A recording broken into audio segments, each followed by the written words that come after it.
एक दिन city centre mall की सीढ़ियों पर वहां के एक सिक्योरिटी गार्ड को एक लाश मिली। उस लाश को देखकर सिक्योरिटी गार्ड बहुत ज्यादा डर गया था। डर के मारे उसने तुरंत पुलिस को कॉल कर दिया। सिक्योरिटी गार्ड बहुत डरा हुआ था और उसी वजह से वह कॉल में ठीक से बात भी नहीं कर पा रहा था। सिक्योरिटी गार्ड ने कॉल में पुलिस से कहा कि आप यहां पर जल्दी से आइए, यहां किसी का खून हुआ है और मेरे सामने एक लाश पड़ी ढी हुई है। सिक्योरिटी गार्ड सिर्फ पुलिस को इतना बताकर कॉल काट देता है। कुछ देर बाद वहां पर पुलिस आई और उन्होंने उस लाश की छानबीन की। सबसे पहले तो पुलिस ने यह जानने की कोशिश की कि यह व्यक्ति कौन है जिसकी लाश यहां पर पैडी ढी हुई है।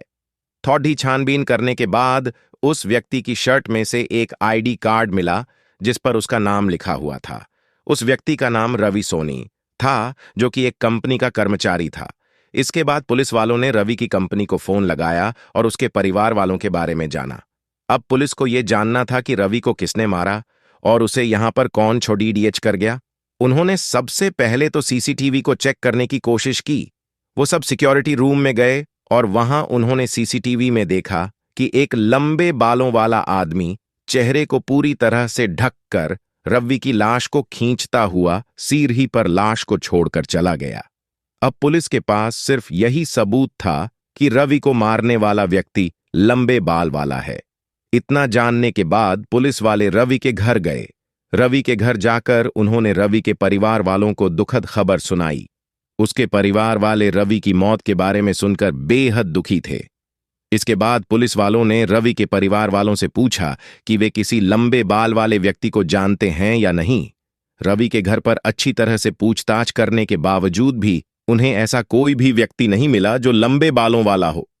ऐसे में पुलिस वालों ने रवि के ऑफिस जाने के बारे में सोचा।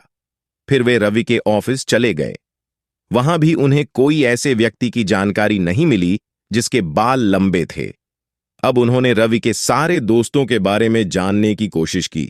उन्होंने रवि के कलीग्स, उसके दोस्तों, रिश्तेदारों आदि सबसे पूछा, लेकिन उन्हें कुछ भी सुराग या जानकारी नहीं मिली। कोई भी सुराग न मिलने के कारण पुलिस अब दुविधा में पड़ गई थी कि छानबीन कैसे करेंगे। ऐसे में पुलिस वालों ने सोचा कि क्यों न वो लोग जगह जगह वार्निंग नोटिस लगाएंगे। उन्होंने जगह जगह नोटिस लगा दिया।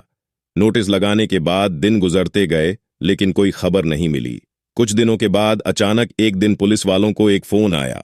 उस फोन में जो व्यक्ति था उसने पुलिस वाले को बताया कि वह एक ऐसे व्यक्ति को जानता है जिसका हुलिया नोटिस में बताया गया है बिल्कुल वैसा ही है। ऐसे में पुलिस वाले तुरंत उस व्यक्ति के पास चले गए। जिस व्यक्ति ने पुलिस को कॉल किया था वो व्यक्ति एक नाई था जो लोगों के बाल काटा करता था। जैसे ही पुलिस उसके पास पहुंचे तब उस नाई ने बताया, मैं एक नाई हूं और लोगों के बाल काटता हूं। एक दिन मेरे पास एक व्यक्ति आया था जो यही पास में रहता है। वह बहुत डरा हुआ था और उसने मुझसे कहा कि मैं उसके बाल काट दूं। वो व्यक्ति हर बार उसके बाल कटवाने के लिए मेरे पास ही आता है। उसे अपने बालों से बहुत प्यार था। मैं जब भी उसे बाल छोटे करने को कहता था तो वह बहुत गुस्सा हो जाता था, लेकिन उस दिन वह आकर बाल काटने को बोला। उसके कहने पर मैंने उसके बाल काट काट कर छोटे कर दिए। उस दिन उसने मुझे पैसे भी ज्यादा दिए। इसका ये व्यवहार देखकर मुझे थोड़ा सा शक हुआ।